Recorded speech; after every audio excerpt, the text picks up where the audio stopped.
There is no better soap opera than the Jacob narrative in Genesis. In fact, I would say that that whole section between Abraham and Joseph is filled with some of the most dramatic and melodramatic interpersonal story ever told. Those ancient writers knew something about the human condition, the ways in which each of us, even at our best, can do things and not do things that can harm the other. Even in relationships that are loving, even in the midst of familiar kinships, there can be decisions made that are rooted in our innate tendency to want things our own way. Our tendency to think that the way that we put the world together is the way to put the world together. And often in the midst of those encounters, there is hurt and there is harm and there is loss. Desmond Tutu in the book of Forgiving tells us that because of that, because all of us as humans find ourselves in that place of hurt, harm, and loss, that there's a need for reconciliation. There's a need to be forgiven, and there's a need to forgive.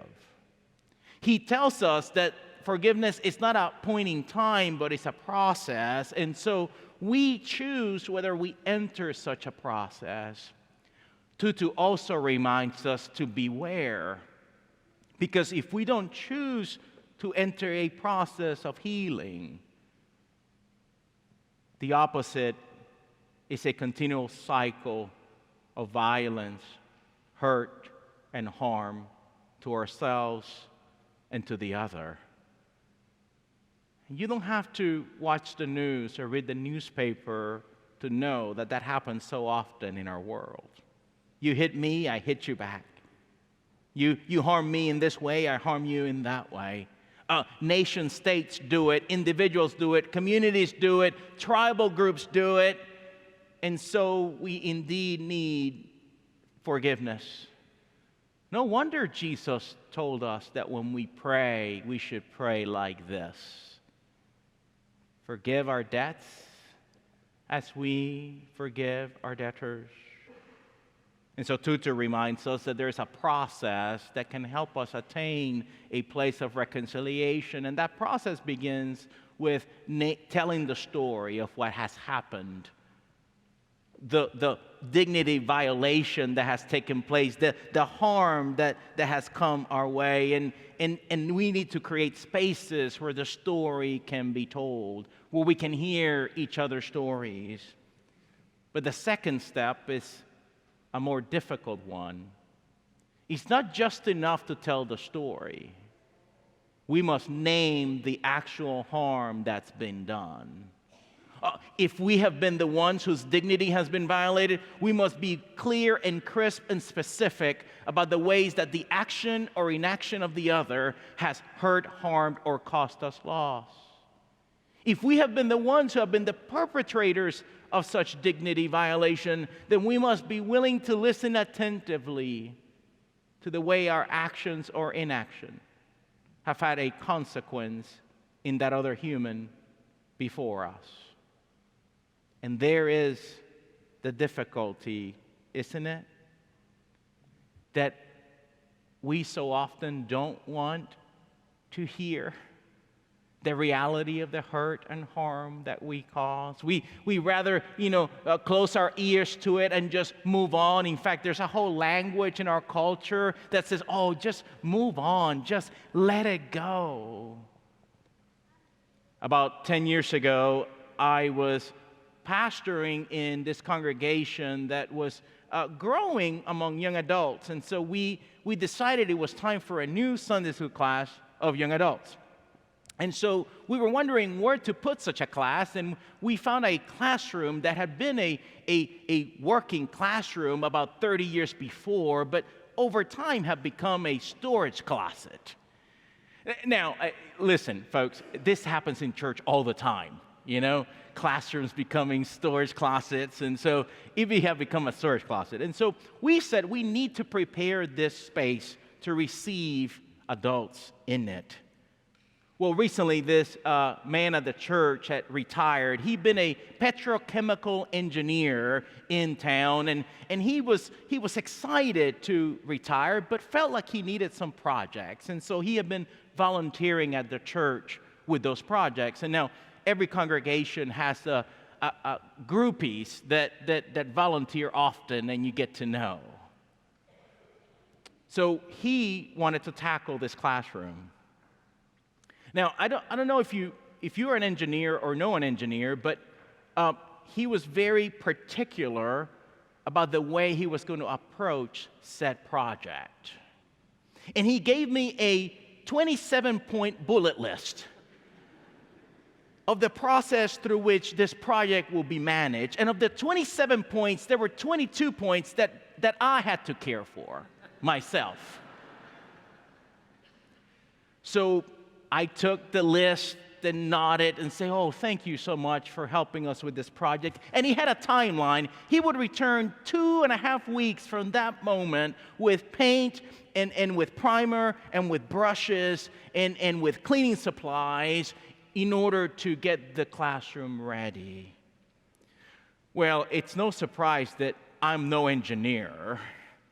I'm a pastor, an armchair theologian. Whereas engineers see things so in specific ways, I see things in much broader ways. Whereas he was very much black and white about certain things, I'm about interpretation and ways of looking at the world. Whereas he was really concerned about the project management, I was just trying to do my hospital calls and my sermon for Sunday. So the 2 weeks passed, and none of the 22 points have been accomplished. But he shows up on schedule 5 minutes before the appointed time with brushes and paint and primer, with drop cloths. And he entered the room expecting the room to be prepared. And it wasn't. At which point he beelines to my office. And folks, I confess to you that I had totally forgotten about the set appointed time. But at that moment, he was so angry. And he faced me with this reality that I had agreed to these 22 points and that nothing was done and that his time was wasted and his financial resources were wasted. And how dare I agree to something like this and not follow through? I wish I could tell you that your pastor was pastoral. I wish I could tell you your pastor was mature on that day. Instead of me acknowledging the reality that I did not keep up with the 22 points, or better yet, instead of me having been clear with him 2 weeks before that there was no way in the universe that those 22 points could be met, I decided to give him a generic apology. I am so sorry, Joe, for whatever it is that you're angry about. See, Tutu was right. When we don't acknowledge the reality of the hurt, harm, or loss that we have caused, we actually do a further dignity violation.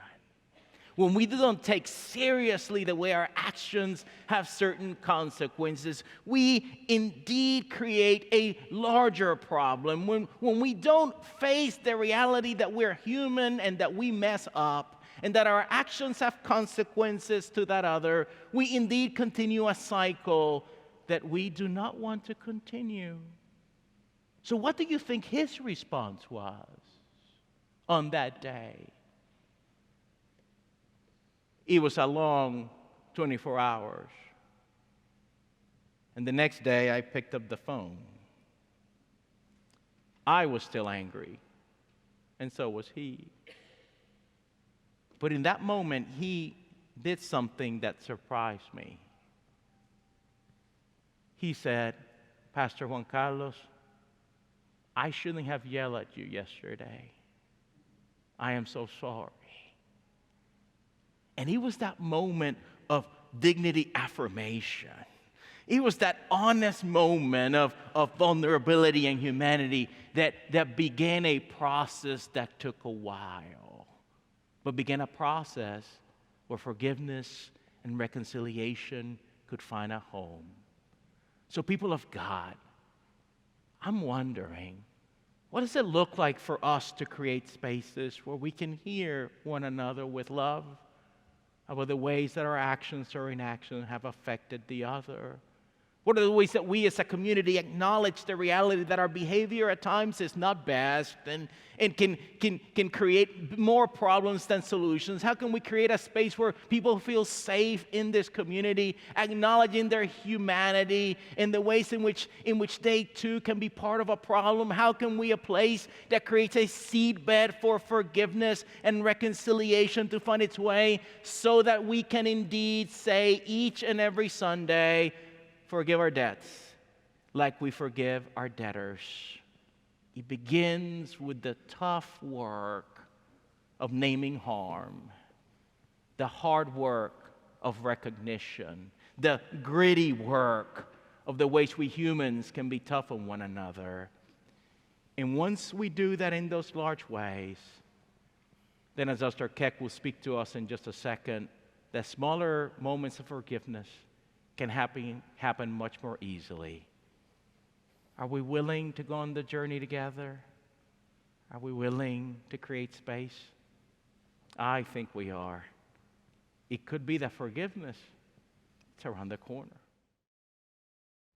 It struck me like a lightning bolt when I was 13 years old. I suddenly realized I was not entirely moral.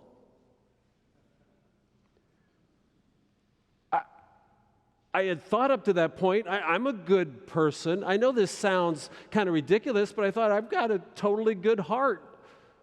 I know it even sounds egoistic, but I had no nuance. I thought I'm a good person. Until this happened. Let me tell you of it. I'm 13 years old. I'm home on an afternoon, and my best friend came over, and he was so distraught. He had just struck out in the bottom of the sixth inning with the bases loaded. Now, in a Little League game, the sixth inning is the last inning. And he was so upset. And as he told me about his failure, I felt a tinge of happiness. I remember it like it was yesterday. And I remember how perplexing that was to me. Here's my best friend, and he's so distressed,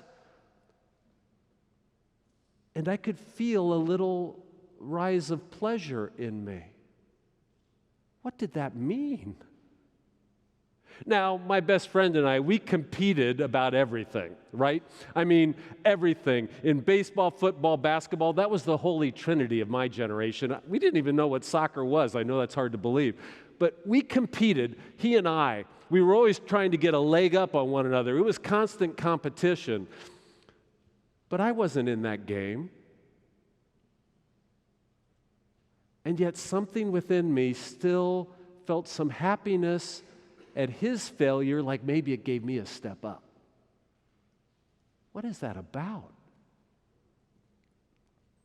The Germans have a word for this. It's called Schadenfreude. When you feel some pleasure at someone else's misfortune. They have a word for it, Schadenfreude, because it's so ubiquitous. I suppose we imagine in some weird way we're always in competition with one another. And when someone else is having a problem, maybe it makes us look better and Schadenfreude happens. Well, I didn't know the German word when I was 13, and it really confused me. And I'm not exaggerating, I had trouble forgiving myself. It was so distinct, that pleasure I'd felt. And I didn't understand it, and I couldn't really forgive myself. It wasn't until much later that I finally began to hear the wisdom and grace in our tradition. You see, in our tradition, we talk about sin, but the word sin has been so misused by the church, saying certain things are sin and being judged, or calling some things sins that aren't sins, like being gay, or the church has ruined that word. But in the wisdom of our tradition, sin is this self-centeredness that is within all of us, this imperfection. That's what it is. And in Luke 15, our gospel will present you an image of God. It's really the central image in our New Testament in Luke 15. And it's in the story of the prodigal son. Remember, the young son asks for his inheritance from the father. The father is clearly God in this story. The young son gets the inheritance and goes off and just lives immorally and dissolution, and I mean, his life becomes like a dumpster fire. He's like a hot mess, right? He just ruins his life, loses himself. He comes back, and before he can even ask for his father's apology, his father is running out on the road with arms open to forgive him. See, this is our God. It took me a long time to realize I'm forgiven. I've got self-centeredness in me. Sin. But I'm forgiven. This is our God. There's something you're holding on to. I know, because it's ubiquitous. There's something you're holding on to where you didn't measure up, or something you're ashamed of, or there's something. And maybe you haven't heard the truth yet fully for yourself. In our tradition, the truth, God has forgiven you for that long ago. God has forgiven you of that before you even thought to ask forgiveness. You have been totally forgiven. You are totally accepted. And then you're set free to not be such a hard taskmaster on others and be so unforgiving to others when you know that you've received this forgiveness. May we leave this day with hearts more gentle, more ready to forgive.